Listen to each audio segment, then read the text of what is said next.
The Timeline is a Blue Wire podcast.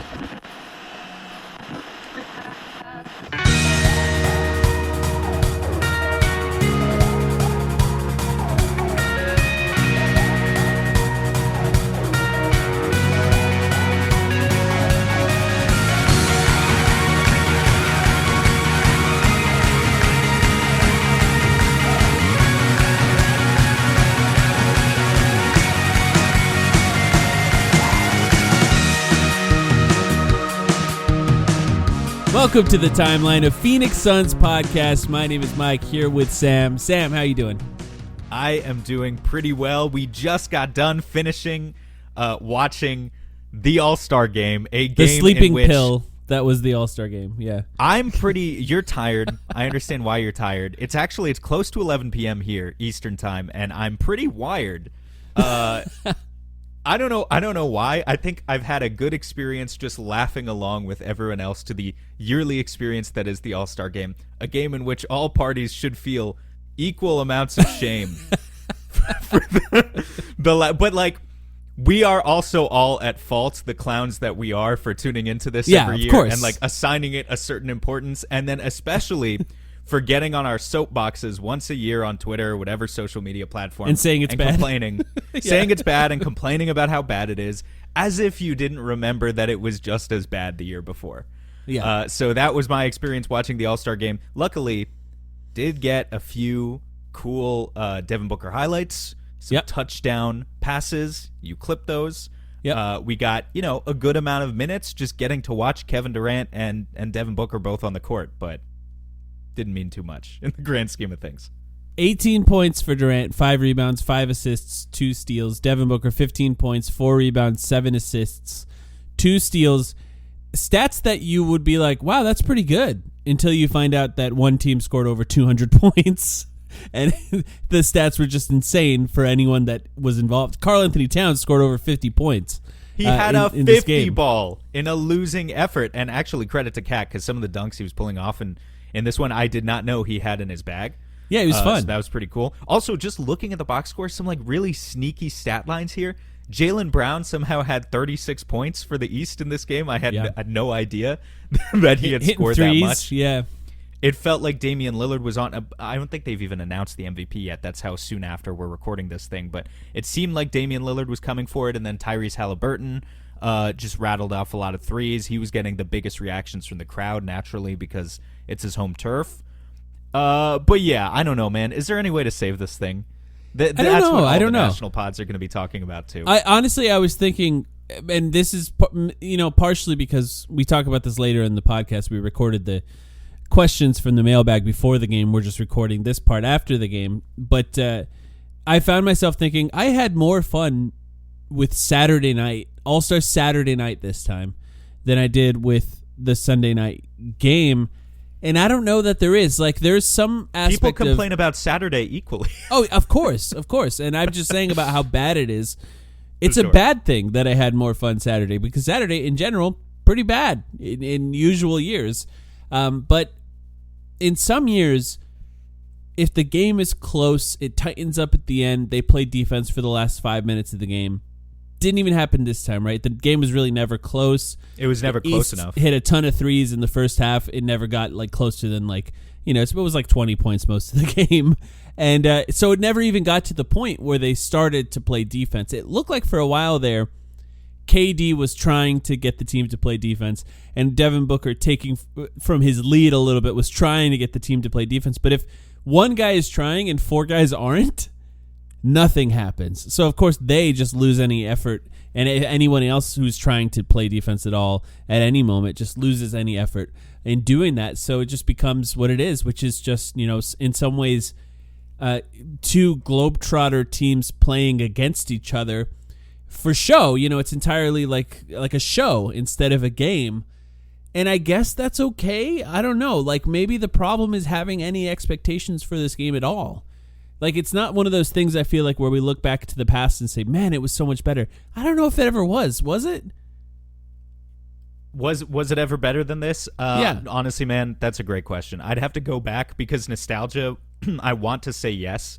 Like, I want to say that the games that I watched growing up, which did not have final scores of 200 to 186, but like maybe 140 to 130 or something a little bit more reasonable, were better than this. But if I actually went back and watched them, I don't really think they were. Yeah. So it's hard to say. I think the other problem is there's such an entrenched culture of hatred around the NBA now, where everyone loves being a hater so much. And I'm guilty of this too, right? I enjoy being a hater too much. It's part of being when you're terminally online and you know all the jokes. Like every time Paul George was on the floor at the same time as Devin Booker, I was like, get this guy off the court. Why is this is a war crime to have these two sharing the court together. But even worse than that, some of the most memorable moments of the game to me, because I wasn't necessarily interested in this just being a layup line. So then some of the most memorable moments become when guys fuck up. Like yeah, Giannis, like the Luka miss dunk. Yeah, Luka missing he threw down a great dunk like 30 seconds before that, but then he came down the court again, and Luka tried an off the backboard one-handed dunk that he flubbed, and it was hilarious. Yeah. Or Giannis got to the free throw line to shoot like 2 of the 3 free throw attempts that were taken between the two teams all game long. And the Pacers fans were counting down for him to hurry up his process, and he missed the free throw. That was hilarious. George airball. That was one of the best moments of the All-Star game. George airballed a layup too. I think that was pretty funny. What do we do with that? I don't even know how you begin to salvage that. They should put the trade deadline during the All-Star game. Just lean into the fact that people seem to only care about. In fact, have the entire NBA there wearing their jerseys, and when they're traded, they should walk out onto the court and change jerseys into the new team that they're traded to. I will say this entire, there's always one guy every year, first half of this season. I was clowning on the Boston media for being like, Derek White should be an all-star, because there's always that one role player who some team, often a big market, tries to shoehorn into the game. But what I will say for Derek White is, at least if he were in there, at least if most role players were in there, you probably would have been able to feel that. Like they would have put that effort and that hustle into the game. I think they would. Like maybe. I feel like you just lose it because if it's one guy playing defense, it just at a certain point you end up looking dumb because you're trying really hard and then they pass to a wide open 3-point shooter with nobody within 20 feet of them. Yeah, sure. Because that happened with KD and Book multiple times. Of course I notice when it happens to them. But like Bam Adebayo's in there. Bam Adebayo's not in there because his offense is amazing, and he's just letting guys drive by him to the rim. Anthony Davis is in there letting guys drive by him to the rim. Like, the guys that are known for their defense are not putting any defense in this game. Some popular solutions that have been brought up year after year about this, I mean, are all bad. You could just offer the players cash. The players are rich. Yeah, the players are rich. The ratings that doesn't for this make fans want to watch it. Yeah, the players are already rich. Well, yeah, but the theory is the fans will come if the players care. But the ratings for this game are not that good that you can just be like, everyone wins $1 million. You can't. These are the highest paid players too. It's not like the in-season tournament where Ish Wainwright could have got $1 million. Yeah. Exactly. They should not need that motivation. So cross that idea off the list. Idea number 2 that people always bring up: winning team secures home court advantage for that conference. That conference's team. Awful. No way. In the NBA Finals. I think that one's a little better. The problem is still Trae Young doesn't give a shit if if his team wins or loses. Exactly. And, because what does he care? The Hawks aren't making the finals. Most of those guys there, maybe about half of them, are just not making the finals. So is that really going to make a difference to them? It's if the stakes matter for only one team, really, it's just bizarre. I don't think that can work. I don't think that would work. Any other solutions? I can't think of any. I mean, I joked on Twitter, just take a hostage from every player's family, but that's the sort of stuff that it sounds like people kind of want. I don't know how this is going to get that year better, that Giannis was trying to get better at shooting free throws, and I think he was having his wife run laps if he missed instead of him. So it motivated him to shoot better free throws. Yeah, that's your idea, right? Giannis was trying to shoot threes in this game, and I would clown on. He missed all 3. I would clown on him for that, were it not for the fact that Book could not find his range in this game either. I think he missed 6 1 or for 7 7. I think he ended it. Yeah. Yeah. Look, we're going to not watch it. It's not the type of game that Book is good in, to be honest. Like, he likes to play against defense. He's okay. I mean, he can get up. The touchdown passes, the range on that was fun. Playmaking is great. And he can get up for dunks. I think he had an alley-oop finish, was a beneficiary of a pass from LeBron. So, like, he's not bad. He's not like Jokic, who's, like, struggling to even get up the floor, or Luka, that was pretty funny. who just plays such a slow game that was really struggling at times, really not made for the All-Star game. We are going to continue to watch it every year. I just know we are. It is still great to have a Suns representative. And similar to a conversation I think we're going to have later when it comes up at the mailbag, another thing that would help is if the commentators would not just crap on the product. Yeah, I don't they were think better tonight, I think, mostly. There were a couple examples. There were a couple of really bad commentary examples that everyone's talking about, and that's another bad sign too. If we get to the end of the night and everyone's talking about the commentary instead of the product on the floor, that's concerning. Shout out the city of Indianapolis and the city of San Francisco. If you watch the game, you know what I'm talking about. Did Dwayne Rankin have the moment of the game? In his, we have news to actual news that he broke during the game. The most I perked up during the broadcast when I went to Twitter and saw Dwayne say, "Go ahead." Multiple things. Well, the report was about Bradley Beal, that Bradley Beal had his nose procedure done, which was always planned during the All-Star break. Well, it was hinted that it was always planned during the All-Star break to fix his broken nose, and also that his hamstring was okay, and it appears that he should be okay to play Thursday at Dallas, which is the first game back for the Phoenix Suns after the All-Star break. So Bradley Beal should be good to go as far as playing the very next game, which is great news. I'm sure he'll still be in that mask for a while as his whatever recovery it takes from the surgery on his nose. I'm sure that's going to take a few weeks to recover from as well. But good to see him out there. That's the best possible situation for the Suns. Really, that he only misses one game, and also the game where he actually left. Yeah, this is exceptional news. I was prepared. I think we weren't too concerned in general about this injury after it happened, just based on kind of what the vibes were that night and the day after. It felt like this was not an injury that was going to keep Beal out long term. But still, you were prepared for a possibility that he needs some time to rehab following surgery, and that maybe he would miss several games, up to a few or several games after the All-Star break. So the idea that he could be back as early as Thursday and not miss any additional time at all, is just great. Hope we get off on the right foot post All-Star break, because we are going to be playing a lot of playoff teams coming up. Yep. It's going to be a rough stretch for the Suns coming up. We got a lot of questions to get to, so let's switch over to the mailbag portion of this podcast, which we recorded before the All-Star game. Real quick before I do that, I do want to give one quick shout-out to Ann Myers-Drysdale, who was given an award during the All-Star game. She was the recipient of the 2024 Kobe and Gigi Bryant WNBA Advocacy Award, which is just pretty cool for her to receive that award. And she's part of the Suns broadcasting crew, so it's definitely something that we want to give her a shout out for. So congratulations to her. And we'll switch over to the mailbag.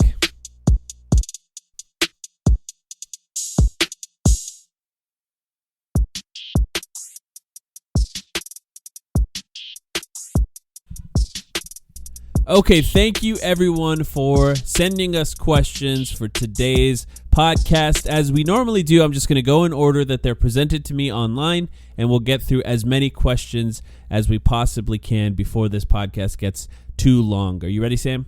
There is no bias involved in the process.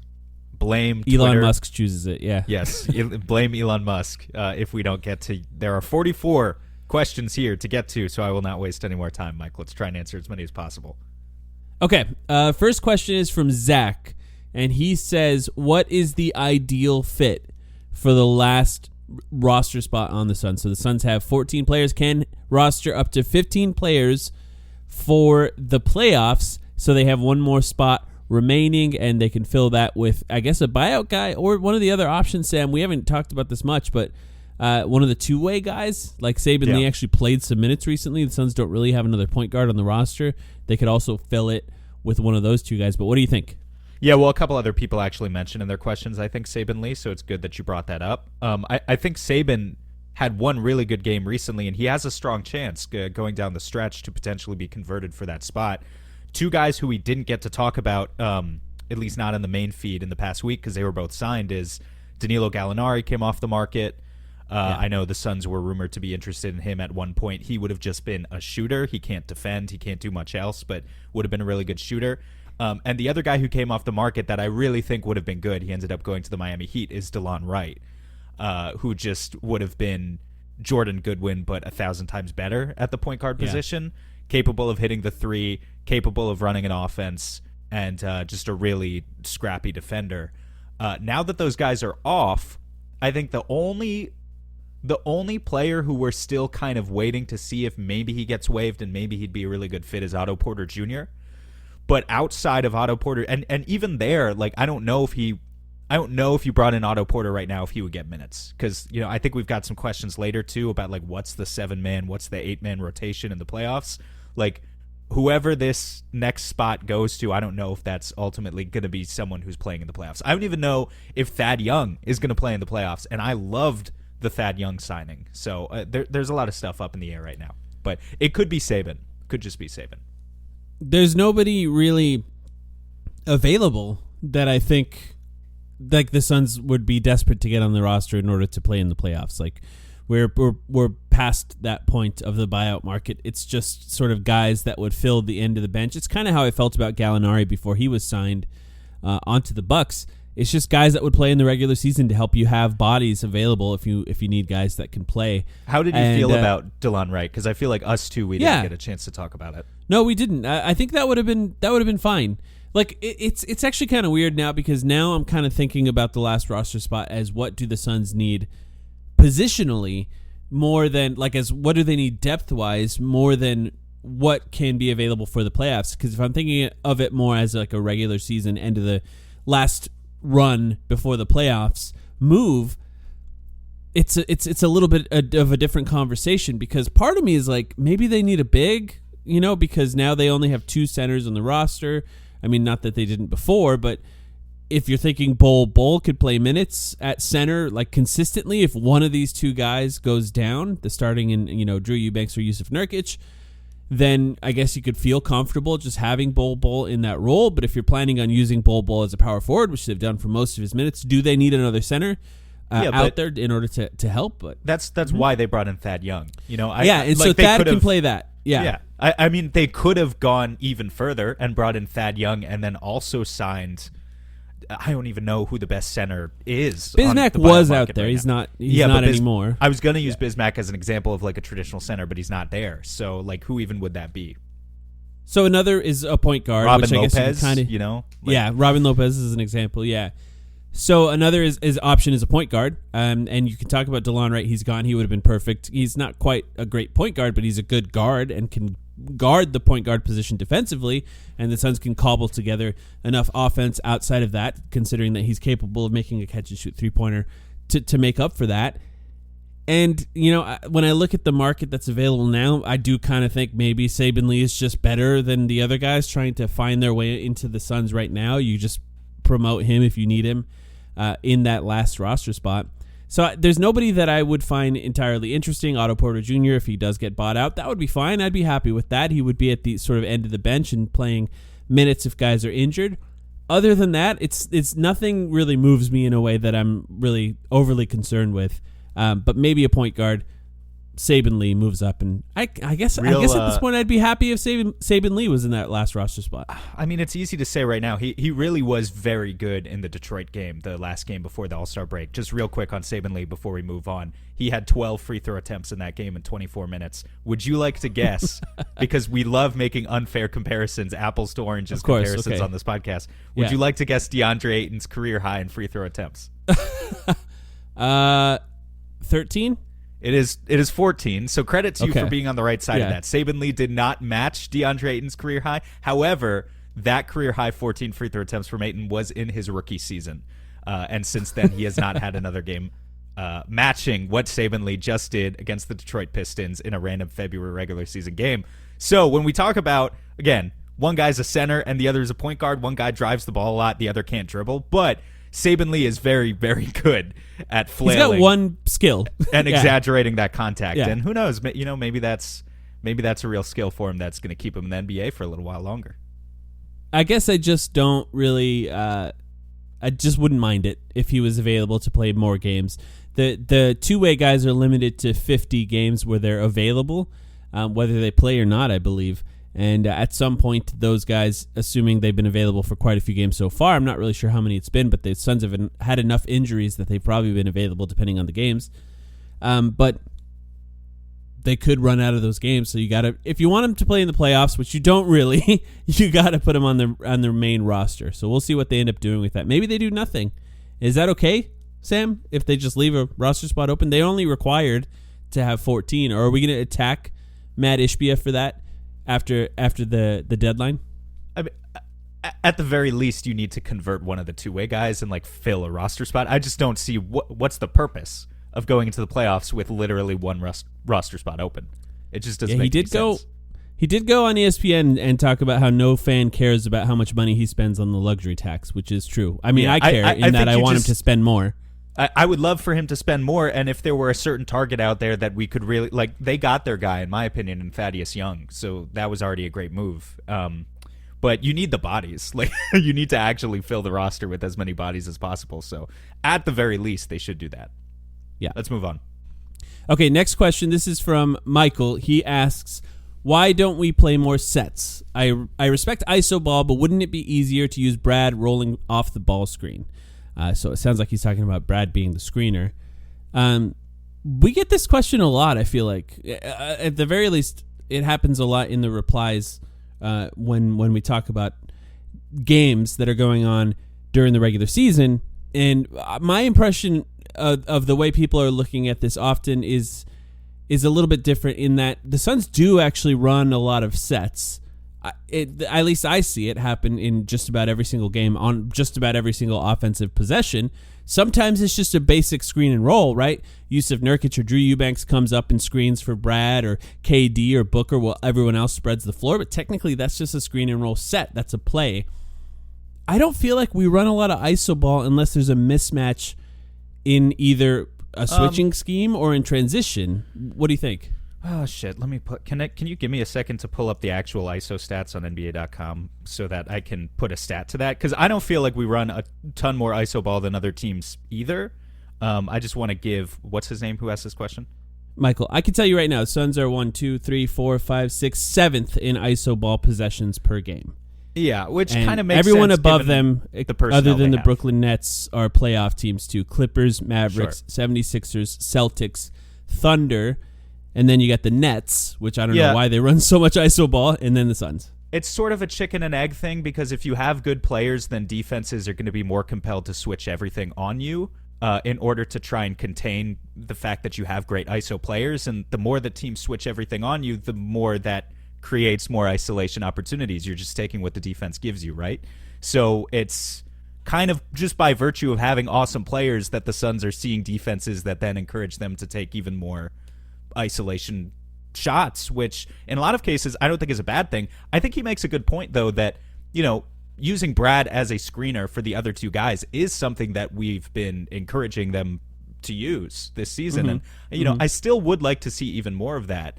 But no, also the Suns do run sets, no doubt. Yeah, I think even the switching scheme, like if a team is switching on the Suns and then that ends up with somebody that's like 6'3" on Kevin Durant, it'd be weird to go away from that. Now, technically, you're running a screen in order to get that advantageous switch to begin with, and although it does end in him isolating or posting up against a smaller and maybe inferior defender, technically you ran a set to get to the ball to him in that scenario, so you're trying to attack the weak points defensively. No, ultimately that's the point of any set. That's a really good point that fans should be mindful of, right? If you're asking for Bradley Beal to screen for Kevin Durant, and then you get a successful outcome of that screen, which is an isolation possession. Maybe sometimes the double is going to come on the post and Kevin Durant, and then he's got a swing, and you get it to the weak side and there's a shooter or whatever.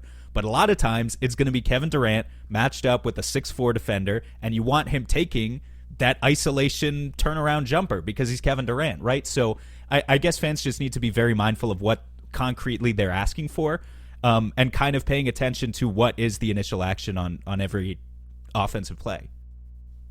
Yeah.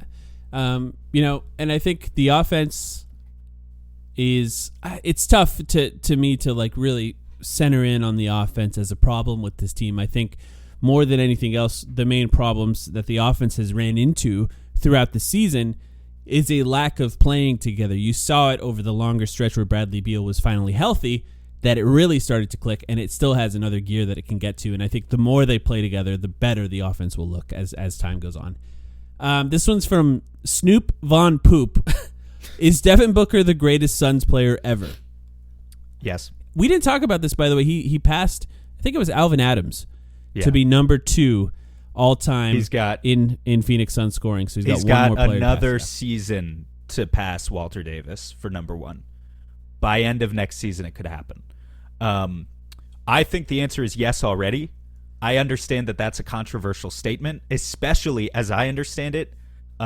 If I try and say that to, I think, older people, understandably a controversial statement. And I think still, if you try and say that to people who have been following the NBA for a long time but are not Suns fans, it would be a controversial statement. Now, here's what I'll say.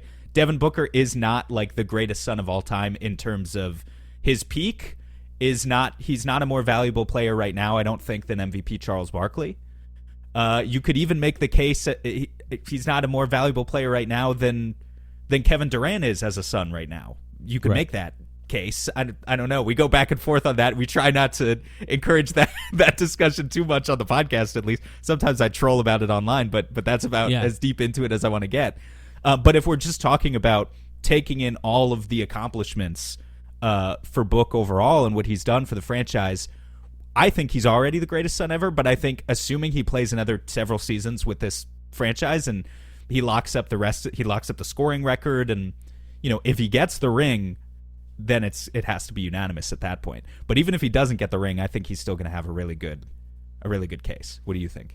I think he has a really good case right now. The farthest the Suns have ever gotten in the playoffs is where Devin Booker was the best player on the team as far as any other player has ever gotten on this team. And I think for that alone, you could give him some credit. But when it's all said and done, he's going to own the record books for the Phoenix Suns, and I think it'll be pretty definitive at that point.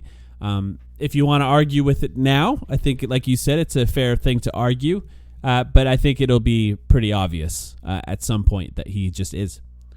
This one's from his name on Twitter, Mbappe for MVP.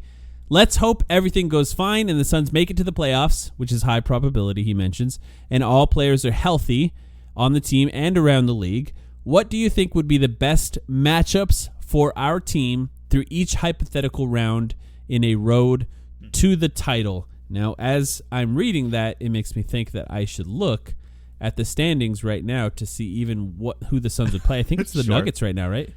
Right now we are the 5th seed, so it's still the Nuggets. But yes, we are officially All-Star break happening right now. Game's going to come back in a few days, and then buckle up, folks. You should be checking the NBA standings every day because it's going to start changing really rapidly, especially with seeds 1 through 4. Look, I think the ideal would be if we can get into a better position, like if we can continue to crawl up the standings. We're only 3 games behind Denver right now. We have 2 games left against Denver between now and the end of the season. It's not an impossibility. And then we end up playing someone like Sacramento in the first round that we just know we kind of have their number. You just go small ball the entire series and blow them out. But, assuming it's going to be one of those 4 teams at the top, though, probably in the first round, Mike, do you have any preferences? It's tough because it's a weird moment, I think, in the Western Conference where none of these teams feel like they're absolute world beaters. The Timberwolves are playing the best by far right now. It's kind of like a conference full of a bunch of really great teams, and the Suns are just one of them.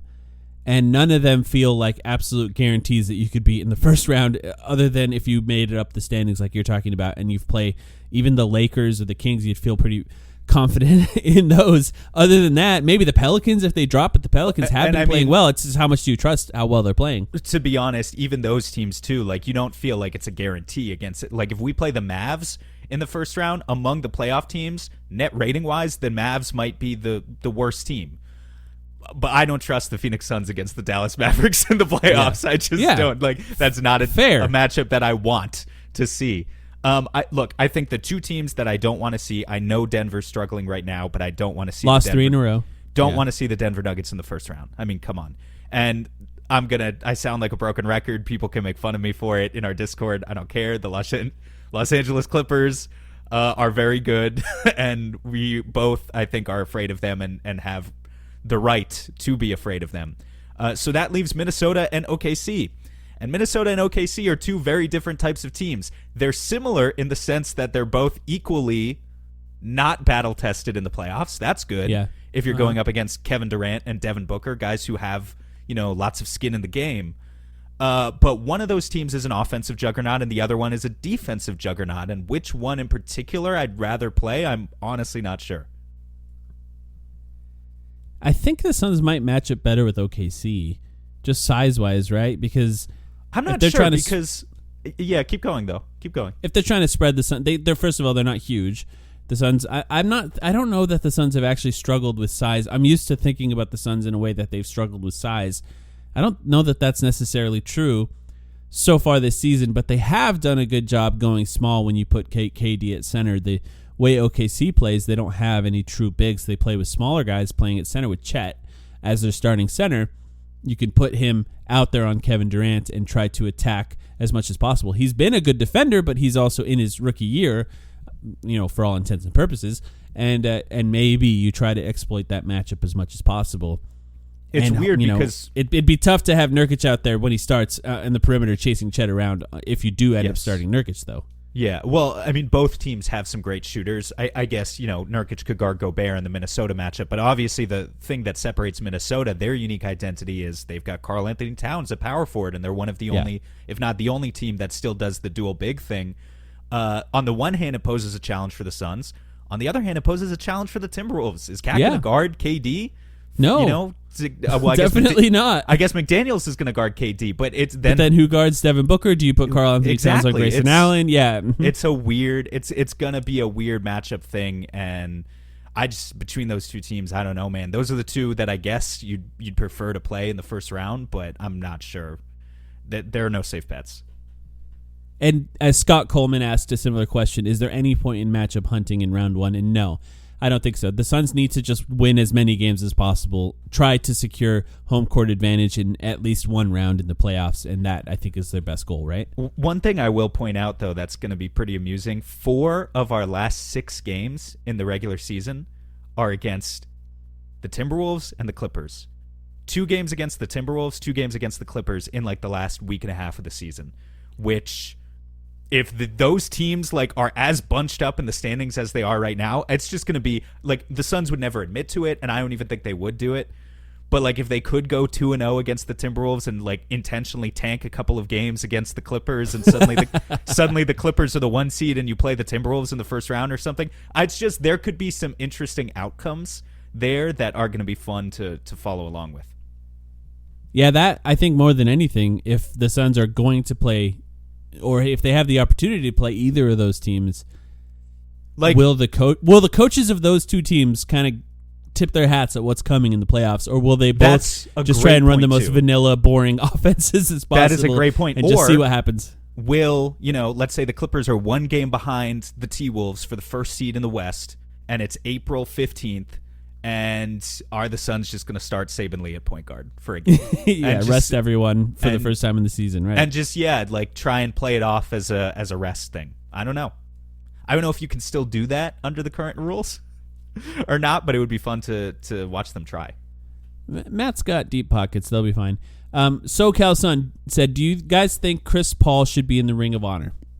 And if he is, what do they do if Beal gets retired with the same number?" First of all, that would be a great scenario where Beal earns that as well. so I like the idea and the hopefulness of this question. The conversation about Chris Paul in the Ring of Honor, we may have even talked about it on this podcast, but it's something that's been brought up by other people in the past. And I think the question is sort of longevity versus like success, because when Chris Paul was on the Suns, they had their best offensive season ever, or their best win season ever, I think. And they had of course, their trip to the NBA Finals, but he was only on the team for a few years. So the question is, even though he was only on the team for the few years, but they were extremely successful, is that enough to be in the Ring of Honor for the Phoenix Suns? What do you think, Sam? It's enough for a team that has never won a championship, but I think we're striving to be a team with success. And so I think we should set a precedent that we're not going to put him in the Ring of Honor just for getting to the NBA Finals, just as a consolation prize. I think, like, you know, obviously we're putting, like, if you want to be mean about it, we're putting quote-unquote losers in the Ring of Honor right now. Sean Marion and Amari Stoudemire never won anything with the Suns. But the difference is those guys gave a decade of their careers, respectively. Right, exactly. Like 8 and 9 years to the team. Mm-hmm. And I love Chris Paul to death. I will always defend him for the value that he brought to this team the 3 years that he was here. I just don't think it's enough for him to really have been embraced by the community in the same way. If they had beaten the Bucks, no doubt he's in. Because they didn't, like, you know, would the Lakers have retired a player's number for that? No. Would the Celtics have retired a player's number for what Chris Paul did? No. Yeah. Neither should we, if we're being honest with ourselves. I think that's probably the right take, but I will add to that, if they did decide to do it after Chris Paul has retired 10 years from now, probably wouldn't be mad. I would probably go to that game and have a good time. I'm not gonna rail against the guy. I would, yeah. You know, we have like 37-year-old Mikal Bridges on the court shaking Chris Paul's hand. You know that, and as the crowd goes wild, hopefully there's an actual banner in the stands by that point. Though Chris Paul has a really interesting career because the Hornets should retire his number. I don't know if they will, but they should. Yeah. And the Clippers should retire his number. I don't know if they will, but they should. The Rockets won't. The Thunder won't. No, that's a good example, actually, similar to the Suns in some ways. Yeah, but that's 2 franchises already. Does he need a third? Give him OKC. Put it. He took that bad team to the playoffs.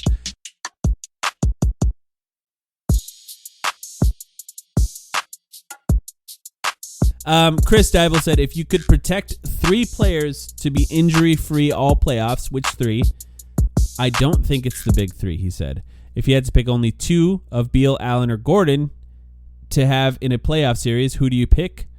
And is it different from Minnesota, OKC? So these are different questions. Okay, so let's start with the first one. If you could protect 3 players to be injury-free all playoffs, which 3? Big 3 for me. Easy. Right? I think it's the big 3 too. I'm gonna guess that Chris is saying that because he's worried about Nurkic. I can't speak for him because that's not how these mailbag podcasts work. Yeah, of course. Yeah, you can't hear us now. Yeah, I'm gonna guess, Chris, that you're talking about Nurk, which I understand. Look, there's a real case that, like, if Bradley Beal went down in the playoffs, maybe they'd still survive a playoff series. But they wouldn't win. But if they wouldn't win at all either way. Mm-hmm. But if Nurkic went down, they're going down. But if Nurkic went down and you could guarantee that Kevin Durant is healthy, now you're playing injury-free Kevin Durant at center for extended minutes in the playoffs. You feel better about that. Sprinkle in 25 minutes of Thad Young to Thad Young and Bull coming in there blocking a shot in 8 minutes. Yeah, I think it's still the big 3, but I understand the temptation with the season that Brad has had to maybe look at other names. If you had to pick only 2 of Beal, Allen, or Gordon to have in a playoff series, who do you pick, and is it different for these teams, the Timberwolves, the Thunder, the Clippers, the Nuggets, the Mavs, or the Pelicans? It's always Beal and Allen. I think so too, yeah. It's always an Beal easy and choice. Yeah. And I think the advantage of Gordon is that he's another guy that can still do some of those things that you have on top of Beal and Allen. But Beal's ability to get into the paint, to penetrate, to find the right guys off passes, and then, of course, can potentially explode for 30 points. It's been long enough that he's been wearing a mask that maybe we forgot about that, is enough to obviously Beal is in there. And then Allen just being consistent so far this season is enough for me as well. I love Eric Gordon. Don't get me wrong. But yeah. This is from Go On My Sons. Would a 3-on-3 tournament fix All-Star Saturday night? Last night was meh, they said. First of all, I had fun watching. We watched it on playback, so maybe that was part of it. I think we watched it. We watched it together and with our small little community, and kind of we're slinging jokes back and forth, and the fun that we derived out of it was laughing together at the events, which I think someone just sitting by themselves on their couch That's a good point. did not have the same experience as we did. Yeah. I mean, look, God, the takes, we get the same takes every year about All-Star Saturday, and it is just the beast that will not die. And I don't want it to. I want it to continue. I think there are things that we could do to change it. To answer the question directly, 3-on-3 tournament would be fun. I think the players have too much ego to embrace that tournament. Either they wouldn't take it seriously, or they'd be afraid of other guys taking it too seriously.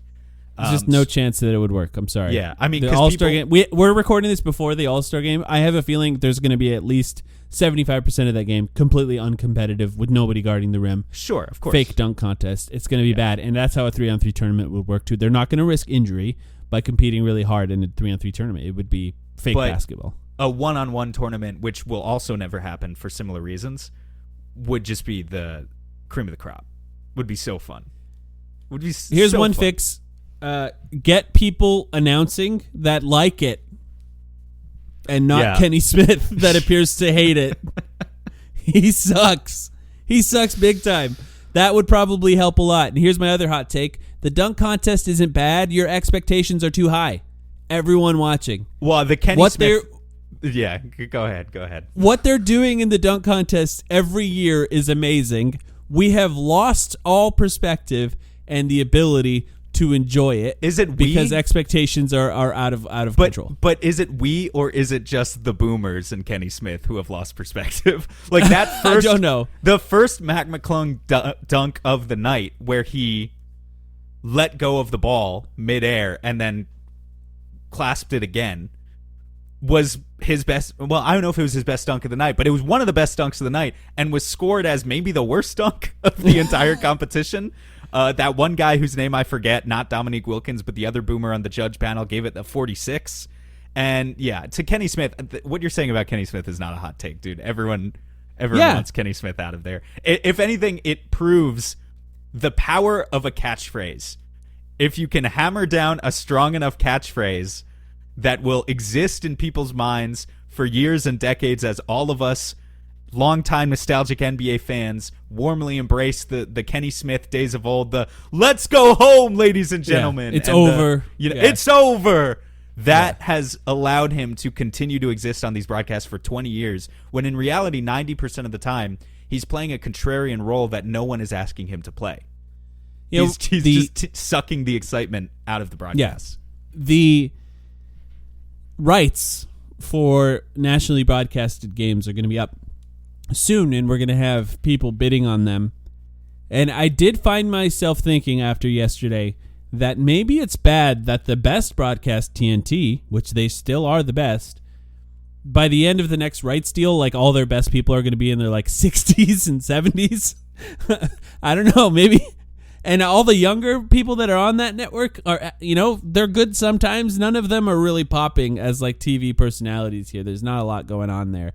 I'm not sure what it's going to look like. What television broadcasts are going to look like by the end of the next deal. Yeah, well, that's a great point, because I don't know what television is going to look like by the end of the next deal in general. But inside the NBA guys, any of them individually would not have been the success story that they are.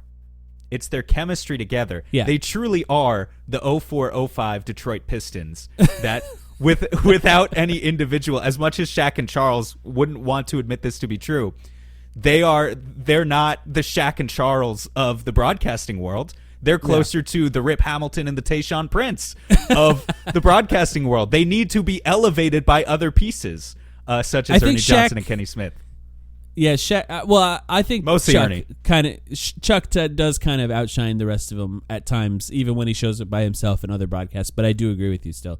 I do it'll be interesting weep. to see how it goes. I weep for a potential NBA future. I'm imagining just cable completely dying as we've never seen before, and NBA on TNT broadcast in 2032, featuring a panel of Draymond Green and Patrick Beverly, and just thinking, oh my God, how did we get here? What are we doing? So yeah, it'll be interesting to see what they do with the next deal. This question is from Liam Porter. He asks, was Ishbia's gamble in bringing in KD and Beal borderline irresponsible? And then he adds, I say this as a big fan of both players. I'm not knocking them. And my response to Liam is absolutely yes. That doesn't necessarily mean it was the wrong choice. This is a huge gamble, a massive gamble. And I would argue just the trade that was made for Kevin Durant alone, how many GMs would have done that? Just a few in the league probably would have done it because of how much it puts your job on the line immediately. Well, if they had the assets, a lot of GMs would have done it. I don't think that's true, man. The Suns gave up a lot for Kevin Durant. I don't know. We gave up some pick swaps, and the Nets fans hate Mikal Bridges already, which that's another story. Of course. But how many other? By the way, how folks, often does that happen? Mikal Bridges is coming back in 2026. I don't know if any of you are following the storylines, but he does not like it out there. So that's score one for Ishbia. We won that one. Okay, even if you're right, even if only a few other GMs would have done that, yes, it is borderline irresponsible, I suppose, for Ishbia to have done what he did. I think what it is, though, is not truly understanding. For me, it's less about the KD trade, as we know who KD is, but not even fully coming to terms with the new CBA when he pulled the trigger on these deals. I'm not even 100% sure he understood the ramifications. And I kind of love him for the fact that he still did it. I'm not going to lie. Yeah, it's the type of move that I think Matt Ishbia bought the team and he was like, we're trading for Kevin Durant now because I have the team now and I want my tenure of this team to be defined by big moves like this, and he pushed it through immediately. And I think in some ways gave all the leverage to the Nets to do it, but it still could work out and it still could be okay.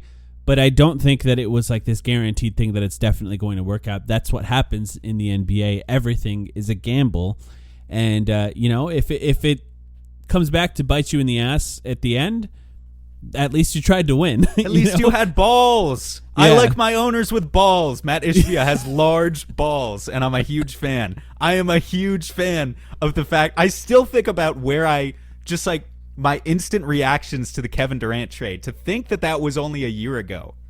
And it feels like a lifetime ago to me, honestly. I mean, it's remarkable. Here we are, 33-22. We're going to win it all, Mike. Serve me up the next question. We have a few questions on Devin Booker's shoes, which were released. We're recording this before the All-Star game, right before it, so yesterday. And I'll read a couple of them. Did we try to pick up Book Ones or All-Star jerseys? This is from Nate Sun. Rank the colorways. This is from Ian. And let's see, we got one more. Do you have a favorite colorway from someone named Cheppy? Did you try to buy any Book Ones? No. I did. It was sold out within seconds, it appears. I assumed that would happen. There's only, for the record, there's only 3 colorways that we know for sure went on sale. The orange ones, which only had 400. The Wood Brown, that they're calling the Mirage, which were the ones that went on sale on the 17th. That was the main real release. And those sold out within minutes everywhere online. And then we know about, I think they're calling them the Ashen Blue ones, which are blue ones that could be, I think in a week, they're going to be for sale in retail stores and supposedly are going to have a larger amount. So there's only 3 that we know for sure are going to be available. One of the colorways at least had to be more exclusive than 400. Probably my favorite colorway is the orange one, just because I associate it with the Suns. I know I just think it looks good too. Yeah, I don't know how many of these are going to be for sale, but he's also worn other colorways, like just like on the court this season. One of them I think was called the Shattered Backboard colorway, which was also orange. It was like orange and black and that one looked great. White. Yeah. It was like a tricolor thing. That one was cool. I just like incorporating the Suns colors. I'm a pretty easy man to please. If there's purple in there, if there's orange in there, then I'm a fan. Did you see the All-Star jersey inspired ones that he had in Indianapolis? I'm not sure I saw. No, I'm not you sure should look those. This. You should look those up now to take a look at them. They're very cool. He based them on the Suns All-Star jerseys, I believe, from the 1995 All-Star game that was here in Phoenix. Classic jerseys, purple jerseys with a cactus on the jersey. Oh, and included turquoise that is in a them. classic jersey. Yeah. Yeah. Sure. So he made a colorway based on that. I'm not a huge fan of how those shoes look. Knowing that they're inspired by the jersey, which I found out after I initially saw them, did make me like them more, admittedly. But I personally, I'll say if I'm ranking the colorways, orange number 1 and the Mirage number 2, the Ash and Blues, I'll be honest, I don't really like, but I'd like to see people buy them, and I'm sure they'll look good with people who have a different perspective on style. I really did want the Mirage ones because they're just so easy to wear with anything. Unfortunately, they sold out right away. I'm going to keep an eye on the secondary market and see. Maybe I'll buy a pair. Okay, good luck. Do you buy All-Star jerseys? That was another question. All-Star jerseys? Mm-hmm. No, I've never bought an All-Star jersey. I thought they looked pretty cool. good. To be honest, I am just not enough of like a hotshot collector. I don't have enough money to burn to buy a ton. Exactly. Like, that's part of it. I buy Suns jerseys and then maybe secondhand jerseys of like other players sometimes, but I'm not after the most exclusive stuff just because I can't afford to be. It's not my main thing. This is another question from Nate, who also asked about the All-Star jerseys in Book 1. He said, do you really think any type of point guard is necessary, considering in the playoffs it mostly breaks down to ISO and mismatches of the ball in the best player's hands? Now, if the Suns signed a point guard with their last roster spot, I don't think they would play in the playoffs. So I think, Nate, you probably are feeling the same way. Sam, you feel the same way, I assume, too, right? Yeah, just about the playoffs. I think he's right. Yeah, a point guard now, if they were to sign a point guard for the rest of the season, I think it's pretty smart in that when Bradley Beal went down recently, they had to play Saben Lee. They needed to find minutes for someone to be able to move with the ball in his hands. The thing I like about Saben Lee, we talk about him again in a little bit, is just how quickly he gets the ball down the floor every single time he has it. Like it's past the half court line within like 2 or 3 seconds as soon as he gets the ball. And I just appreciate how fast the Suns get into their offense in that case. So maybe it is Saben Lee once again. At least for the rest of the season, he probably has enough games where when they need him, he could probably play. Let's see. Max asked another playoff seeding question. If it shakes out that Minnesota and OKC are the 1 and 2 seeds, would you rather be in the play-in and play one of them or play Denver and LAC as the 5 seed? No, I don't want to be in the play-in because if you're in the play-in and you lose 2 games in a row, then you're out. 7-game series have a good rate of the better team winning. Single games can be affected just by 3-point shooting variance alone. You can absolutely get hammered in a single game by any team if they just happen to make 60% of their threes on that one night. I'm not going to risk the play-in. Especially if one of those teams is like Steph Curry and the Warriors. It's just like you can easily lose an ill-timed or have an ill-timed performance from your stars. Yeah, not worth it. It is not worth it. Just lock in the 5th or 6th seed at that point if you have to and try and go to war with the Clippers or Nuggets, and then what will be will be. This is from Man K. What are some matchups you guys are most interested in post All-Star break? Now, the Suns, we've been talking about it a lot. The Suns have a pretty terrifying schedule for the rest of the season, with March being just a gauntlet of playoff team after playoff team after playoff team. I think when we talked about the season, before the season began, some of the games that we pointed at towards the end of the season were the Boston games. Now, those, I think, in some ways we were looking at in a way to think, well, the Suns are going to be extremely good, Boston's going to be extremely good, and that'll be interesting to see the Suns play against them. Boston has been much better than the Suns so far this season. In some ways, those are less interesting now. Well, they're still very interesting. But they're still interesting, yes. Those 2 games take place within a week of each other. So hopefully both teams are like relatively healthy. Otherwise, because that's the only way we're actually going to get good games there. Like hopefully there's not a random Bradley Beal injury that springs up or whatever. You want to see how you match up against Boston. If we're going to make the finals, it's probably 80% chance. I think you could even argue higher. It's going to be Boston. You need to be able to beat Boston. I would consider going 1-1 in those two games a win with where the Suns are right now. The Suns are 3 games behind the Denver Nuggets right now, and they play the Nuggets twice. So if the Suns are trying to rise in the playoff standings, I think those 2 Nuggets games that they play in the rest of the season are probably 2 games that I'm looking at as really important. The other ones are Dallas, because the Suns want to have any sort of tiebreaker against Dallas if they end up tied with Dallas, who's obviously below them in the standings but has been playing well.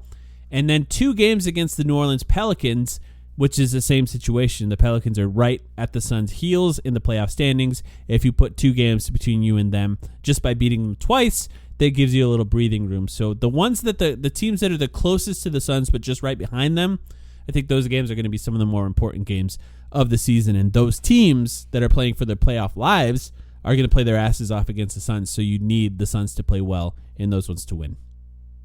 Any other thoughts on that? No, I think you said it all. Interestingly enough, some of the other teams that maybe previously were more exciting, like Milwaukee games, are less exciting now. We already beat them once, and I think we have one more coming up against them. They're just not as scary as they used to be. Yeah. They're just not. We'll see if they figure it out with Doc, but I don't know. They kind of look like toast to me. We'll see. I'm probably saying that prematurely. You shouldn't bet against the talent of Dame and Giannis, but I don't know. They got a lot to figure out. They're not playing well. The Suns did beat them in the last game with no Dame, and then Chris Middleton was hurt in the first quarter. So healthy would be different. We'll see what it looks like. This is from Manraj Gill. He said, what are your guys' favorite non-Suns players all time and currently? That's interesting. I didn't see that question before reading it out loud here. Who comes to mind when I ask you that, Sam? Let's see. So all time, I mean, look, I'm a 2000s kid. I grew up primarily in the 2000s. So LeBron.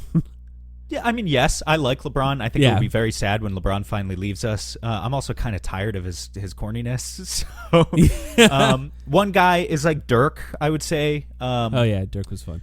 Like mid-2000s, height of the Suns-Mavs rivalry, I think there was some saltiness felt or some coldness felt towards Dirk, but I think everyone came around on him by 2011. And 2011 sort of just changed his... I think 90% of people already liked Dirk a lot, but after 2011 especially, it was just cemented his legend status, speaking of LeBron. So, yeah, Dirk, if we're talking about past stars... Current players, we were talking about Jalen Brunson in the 3-point contest last night. He's probably one of my favorite players in the NBA right now who's not a Sun. Easiest to root for. I'm a little bit older than you, obviously, so I think the first thing that comes to mind was when I was a kid. Younger Shaq dominating in the NBA was very exciting, I think, just because of how much better he was than everybody and how insane it was to watch a giant dominate, especially when you're a kid. They just look like almost like another species or something. They're just so much bigger and stronger than anything you could imagine when you're a kid. So Shaq was like a huge player in my life when I was a kid. Once I became more of a Suns fan, I think the hatred of the Lakers sort of overcame a little bit of that. Well, so and that also went away. Shaq's tenure with the Suns by that time. Yeah, technically he was a Suns player. Yeah, by that time you were much older, but maybe the luster wore off. For sure. I mean, for sure. Once after Miami basically was over, which is unfortunately is when he came to the Phoenix Suns. LeBron is up there for me too, though. I mean, young LeBron, watching him play, I think it coincided with the Suns being bad, like a lot of LeBron's height, which I think was kind of helpful. And at the beginning, I think you could make the case for Steph Curry too.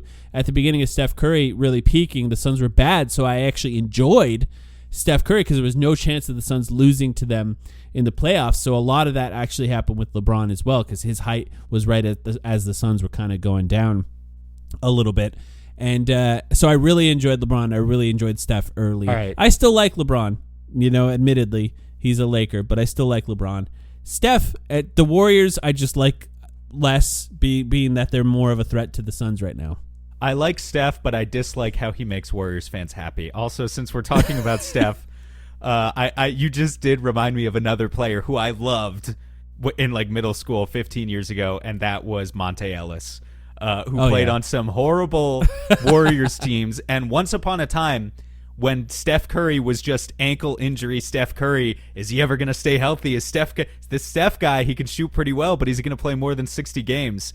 I remember telling my friends, probably at the lunch table, 8th grade Sam, that the Warriors should just trade Steph Curry and build around Monte Ellis. And it's good that that 13-year-old me was not an NBA GM. So that's another player I'd throw in the bucket. Monte Ellis. He had it all.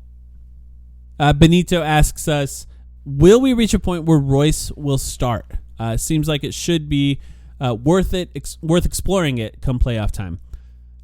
We talked about this a little bit before, but there are scenarios where Royce could start. I think, even if the Suns were like, we're going to try starting Royce post All-Star break, I wouldn't be mad at it. I do think the Suns starting lineup has been really good with Grayson Allen, so there's no point in changing it now, but I understand if they want to get minutes with those lineups before the playoffs come. But what do you think? Grayson is still the favorite in my eyes. He is the favorite right now. He will continue to be the favorite. I think Royce has to do quite a bit of work in order to leapfrog him in the rotation. That being said, he will play heavy minutes. He will play 20-plus minutes probably from here on out in pretty much every game. And so he could start, but we have to see a lot before it actually happens. This is from Doc B. Law. Will the Thad Young signing affect Eubanks or Bol more as far as getting their minutes cut? And the same question is, whose minutes will be cut more if they sign someone like Otto Porter Jr.? What do you think? I think probably Eubanks, right? I think probably Eubanks, yes. I'm getting ahead of myself a little bit. I think there's another question that someone asked about, like, 8-man rotation. What would the 8-man rotation be? Yeah. And I'm just linking them together because I think they're intrinsically linked. The 8-man rotation would be the current starting 5 plus Royce plus Eric Gordon, and then the 8th guy would be insert big here. There's only room for one out of Thad, Eubanks, and Bol. So I think there's a world where Thad basically takes both guys' minutes completely once we get into, like, a second-round playoff series or whatever. Yeah, right. But until if then, he's playing really well, he has to continue to play really well, yeah. Yeah. I mean, he has to start. We're talking about Thad Young, right? He has to. Yeah, I mean, he's 35. He has to start playing really well because he hasn't logged a minute for us yet. Yeah. So in the regular season, though, I think you could pretty easily you could play all of them. You could give Eubanks his 10 minutes and Thad his 10 minutes and Bol his 10 minutes. And honestly, I think there's room in the rotation for all three guys. It's going to be kind of confusing for Vogel to sort out, but I think he probably likes the challenge. I would say, I don't have the actual number in front of me, but I'm guessing Bol has played like 80-85% of his minutes at power forward. So I feel like he's least likely to lose minutes in that. I don't think Thad Young can technically, he's the size of a power forward. He can technically play power forward, but the Suns want to have 4 shooters out there, at least 4 guys who are a threat to shoot. Thad Young is not that. So I think he's likely going to play more minutes at center. So Drew Eubanks is more at risk for losing minutes, and that's probably the most likely scenario for them. It is kind of weird just thinking about the NBA in general, just how long there was bigs that were just rim runners and how the NBA is just moving further and further and further away from bigs just being rim runners now. The Suns, if they play Thad Young and Nurkic as the only 2 bigs, they're not going to have any like lob threat, vertical threat, just a screen and roll type player playing on the team like at all. They're just going to play without that, which I don't think is that crazy necessarily because the Nuggets just won a championship without doing that. So I guess there's something that's possible. There are still teams that love those types of players and are really going to emphasize that style of play. Perfect example, the Dallas Mavericks with what Luka Doncic does. But I think you need the heliocentric piece that I think the Suns don't have. And all the better for it that they don't have that. Yeah, I would rather they build their offense out of a multifaceted approach with guys in Devin Booker and Kevin Durant and to a lesser extent Bradley Beal who can all do everything and aren't just step back 3, lob at the rim or layup or grift for free throws. So I think it points to a more versatile offense, not less. But yeah, it's a good observation on your part. This is from Mars. If Shawn Marion doesn't get into the Hall of Fame this year with hardly any competition, is it safe to say it will never happen? That's kind of depressing. I haven't thought about that very much. What do you think? I'm not sure. I think it's really tough. What I'm thinking about is the fact that this is an equally depressing thought. Walter Davis is in the list of finalists this year, and they put him in because he died. Right. Like Walter Davis was a 6-time All-Star. I think he made multiple All-NBA teams. There's probably a case for him to be in for a while, and then this is just kind of how those honorary societies work sometimes, is you die and your name is in the spotlight again, and now he might get into the Hall of Fame this year. So I hope that doesn't happen to Shawn Marion, obviously. But how else could it happen? I don't know. Yeah, he's the type of guy that could be every year up for consideration, and just depending on if there's less and less competition depending on the year, maybe could make it in. But if the competition is bad, I haven't looked at the guys eligible to be in the Hall this year. If the competition is bad this year and he doesn't get in, I would say that it's probably not a good sign for him making it in. I think he changed the league, and everyone understands that he changed the league. The 4-time All-Star part really hurts him.